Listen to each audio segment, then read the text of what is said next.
Hi dear friends, LSS എക്സാമിന് വേണ്ടി മലയാളത്തിൽ നിന്ന് ചോദിക്കാൻ സാധ്യതയുള്ള കുറച്ച് വൺ വേർഡ് ക്വസ്റ്റ്യനുമായിട്ടാണ് ഞാൻ ഈ വീഡിയോയിലൂടെ നിങ്ങളുടെ മുന്നിൽ എത്തിയിരിക്കുന്നത്. 2020 LSS സ്കോളർഷിപ്പ് എക്സാം ഞാൻ നേടിയെടുക്കുക തന്നെ ചെയ്യും എന്ന ഉറച്ച വിശ്വാസത്തോടെ നമുക്ക് വീഡിയോയിലേക്ക് കടക്കാം. ഫസ്റ്റ് ക്വസ്റ്റ്യൻ, ഐതിഹ്യമാല എന്ന കൃതിയുടെ കർത്താവ് ആരാണ്? ഐതിഹ്യമാല എന്ന കൃതിയുടെ കർത്താവ് ആരാണ്? ആൻസർ കൊട്ടാരത്തിൽ ശങ്കുണ്ണി. ആൻസർ കൊട്ടാരത്തിൽ ശങ്കുണ്ണി. അടുത്ത ക്വസ്റ്റ്യൻ, ഒന്നും ഒന്നും എത്രയാണ്ട ഇമ്മിനി വലിയ ഒന്ന്. ഈ ചോദ്യവും ഉത്തരവും ഏത് കൃതിയിലുള്ളതാണ്? ആൻസർ ബാല്യകാലസഖി. ആൻസർ ബാല്യകാലസഖി. വൈക്കം മുഹമ്മദ് ബഷീറിന്റെ ഒരു കൃതിയാണ് ബാല്യകാലസഖി. അടുത്ത ക്വസ്റ്റ്യൻ, ജിജ്ഞാസ എന്ന പദത്തിന്റെ അർത്ഥം എഴുതുക. ജിജ്ഞാസ എന്ന പദത്തിന്റെ അർത്ഥം എഴുതുക. ആൻസർ അറിയാനുള്ള ആഗ്രഹം. അറിയാനുള്ള ആഗ്രഹമാണ് ജിജ്ഞാസ എന്ന പദം കൊണ്ട് അർത്ഥമാക്കുന്നത്. അടുത്ത ക്വസ്റ്റ്യൻ, ആ എന്ന് പിരിച്ചെഴുതുക. ആ എന്ന വാക്ക് പിരിച്ചെഴുതുക. ആൻസർ ആയി അധികം എന്ന്. ആയി അധികം എന്ന്, അതാണ് ആ എന്ന്. ഇനി അടുത്ത ക്വസ്റ്റ്യൻ, തുള്ളൽ പ്രസ്ഥാനത്തിന്റെ ഉപജ്ഞാതാവ് ആര്? തുള്ളൽ പ്രസ്ഥാനത്തിന്റെ ഉപജ്ഞാതാവ് ആര്? ആൻസർ കുഞ്ചൻ നമ്പ്യാർ.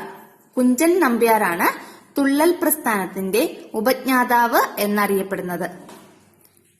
അടുത്ത ക്വസ്റ്റ്യൻ, തെറ്റായ പദം താഴെ കൊടുത്തിട്ടുള്ളതിൽ തെറ്റായ പദം ഏത്? പ്രസ്താവന, നിശബ്ദം, ജ്യേഷ്ഠൻ, പ്രസ്ഥാനം. ഈ ക്വസ്റ്റ്യനില് പ്രസ്താവന, നിശബ്ദം, പ്രസ്ഥാനം, അതായത് 1, 2, 4 ഈ 3 പദങ്ങളും ശരിയാണ്. അതിൽ തെറ്റായ പദം ജ്യേഷ്ഠൻ എന്നുള്ളതാണ്. ഇനി ഈ ജ്യേഷ്ഠൻ എന്നുള്ളത് ശരിയായിട്ട് എങ്ങനെ എഴുതാമെന്ന് നമുക്ക് നോക്കാം. ഇതുപോലെയാണ് ജ്യേഷ്ഠൻ എന്ന പദം എഴുതുന്നത്. ഇതില് ഉപയോഗിച്ചിരിക്കുന്ന ഡ രണ്ടാമത്തെ ഡായാണ് ഉപയോഗിച്ചിരിക്കുന്നത്. അടുത്ത ക്വസ്റ്റ്യൻ, കൂട്ടത്തിൽ പെടാത്തത് ഏത്? നയനം, അക്ഷി, നേത്രം, കർണം. ഇതിൽ നയനം എന്നുള്ളത് കണ്ണിന്റെ ഒരു പര്യായ പദമാണ്, അതായത് കണ്ണിന്റെ തന്നെ വേറൊരു വാക്കാണ്. അക്ഷി, നേത്രം ഇതും കണ്ണിന്റെ പര്യായ പദങ്ങളാണ്. അപ്പോ നയനം, അക്ഷി, നേത്രം ഇത് 3ഉം കണ്ണിന്റെ വേറെ പദങ്ങളാണ്. അപ്പോ ഇതിൽ കൂട്ടത്തിൽ പെടാത്തത് കർണം ആണ്. കർണം അതിന്റെ അർത്ഥം ചെവി എന്നുള്ളതാണ്. അപ്പോ കൂട്ടത്തിൽ പെടാത്ത പദം എന്ന് പറയുന്നത് കർണം ആണ്. അടുത്തത് നിങ്ങൾക്ക് എല്ലാവർക്കും വളരെ ഇൻട്രസ്റ്റിംഗ് ആയിട്ടുള്ള ഒരു ക്വസ്റ്റ്യൻ ആണ്. അത് ഒരു കടങ്കഥയാണ്. LSS എക്സാമിന് എന്തായാലും മലയാളം പാർട്ടിൽ നിന്ന് ഒരു കടങ്കഥ ഉണ്ടാവും. ഇവിടുത്തെ കടങ്കഥ എന്ന് പറയുന്നത് ചെടിയിന്മേൽ കായ കായമേൽ ചെടി. ചെടിയിന്മേൽ കായ കായമേൽ ചെടി. ഏതാണ് ഇതിന്റെ ഉത്തരം? ഈ കടങ്കഥയുടെ ഉത്തരം കൈതച്ചക്കയാണ്. ഈ കടങ്കഥയുടെ ഉത്തരം കൈതച്ചക്ക. ചെടിയിന്മേൽ കായ കായമേൽ ചെടി, കൈതച്ചക്ക.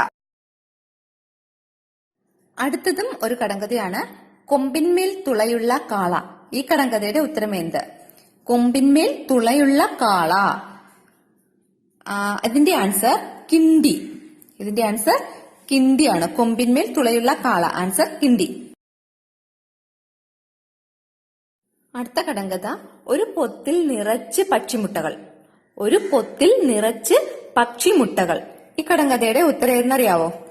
ആൻസർ പല്ല്. നമ്മുടെ വായ്ക്കകത്തുള്ള പല്ലാണ്. ഒരു പൊത്തിൽ നിറച്ച് പക്ഷിമുട്ടകൾ, അതിന്റെ ആൻസർ പല്ല്. അടുത്ത ക്വസ്റ്റ്യൻ, ഉണ്ടാക്കാൻ പാട് എന്നാലോ ഉണ്ടാക്കിയാൽ ഒടുങ്ങില്ല. ഉണ്ടാക്കാൻ പാട് എന്നാലോ ഉണ്ടാക്കിയാൽ ഒടുങ്ങില്ല. ഇതിന്റെ ആൻസർ അറിവ്. അല്ലെങ്കിൽ വിദ്യ, അറിവാണ് ഇതിന്റെ ആൻസർ. ഉണ്ടാക്കാൻ പാട് എന്നാൽ ഉണ്ടാക്കിയാലോ ഒടുങ്ങില്ല. അപ്പോ ഇന്നത്തെ ക്വസ്റ്റ്യൻ ആൻഡ് ആൻസർ സെക്ഷൻ കഴിഞ്ഞു. ഇനി അടുത്ത ദിവസം അടുത്ത ഒരു സെറ്റ് ഓഫ് ക്വസ്റ്റ്യൻസുമായി ഞാൻ നിങ്ങളുടെ മുന്നിൽ എത്തുന്നതായിരിക്കും. അതുവരെ താങ്ക് യു. ഞാനിടുന്ന ഈ വീഡിയോയിൽ എന്തെങ്കിലും തെറ്റുകളോ കുറ്റങ്ങളോ മറ്റോ ഉണ്ടെങ്കിൽ അത് നിങ്ങൾക്ക് കമന്റായിട്ട് രേഖപ്പെടുത്തുക. പിന്നെ എന്റെ ഈ വീഡിയോ സബ്സ്ക്രൈബ് ചെയ്യാനും ലൈക്ക് ചെയ്യാനും മറക്കരുത് കൂട്ടുകാരെ.